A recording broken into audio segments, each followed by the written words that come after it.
Hey guys, it's me here with another video from my blog video channel.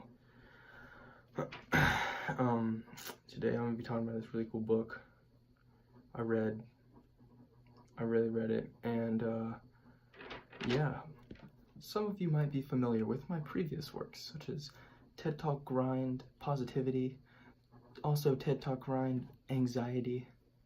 All great works in the past, but there's time for a new, and as a new may go, has anyone ever in the audience ever heard of Beowulf?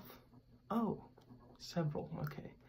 Well, I would like to dive in deep to Beowulf and kind of get a good synopsis of what's really going on in the story. So, for the first big act, I'd like to go through the funeral of Ascidal Scaly. I don't really know how to pronounce his name. Be in there.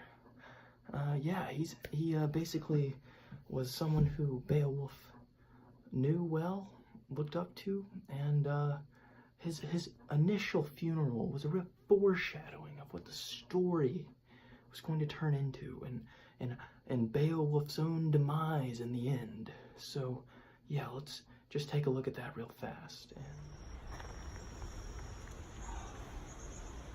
This foreshadowing of within and without, as Beowulf sees his future, is very prominent as the story progresses.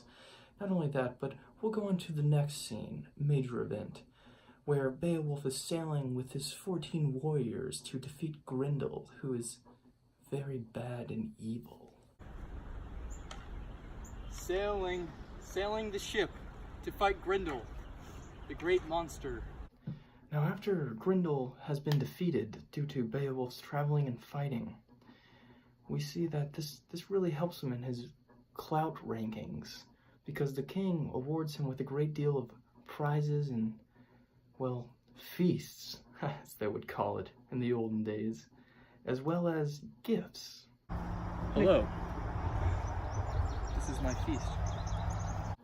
Now, as he travels to fight Grendel, once he arrives, he comes to a great deal of issues when it comes to just fighting Grendel with his bare arms.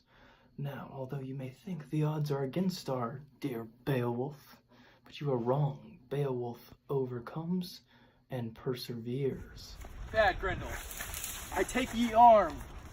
Alright, now I'm gonna get real with y'all. So, we got Grendel out here crying about some chopped off arm, but like, man, you lost the fight fair and square, brother.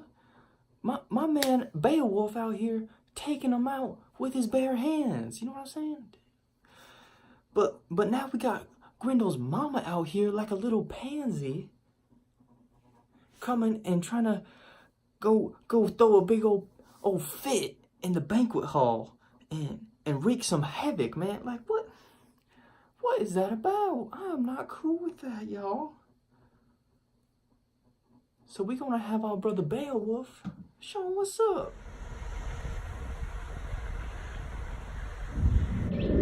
Hello, I'm Grendel's mother.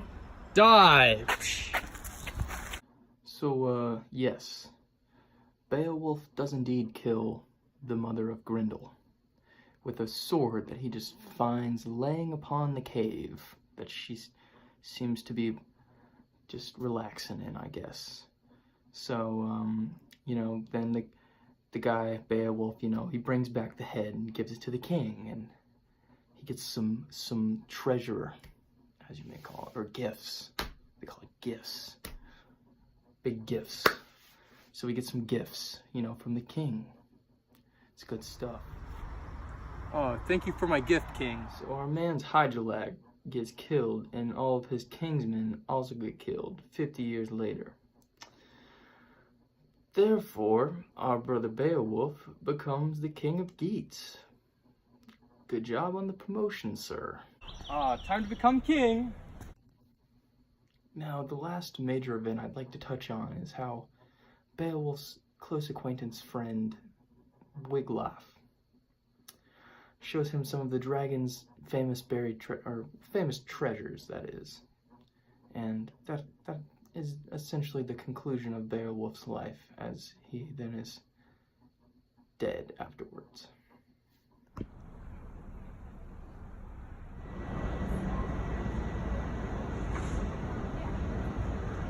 The Tomb of a King. In conclusion, I must just say, this Beowulf reading was quite the adventure as it goes from the beginning to the end of his lifetime and all of his great adventures and feats, and I must just say, 5 out of 5 from this guy.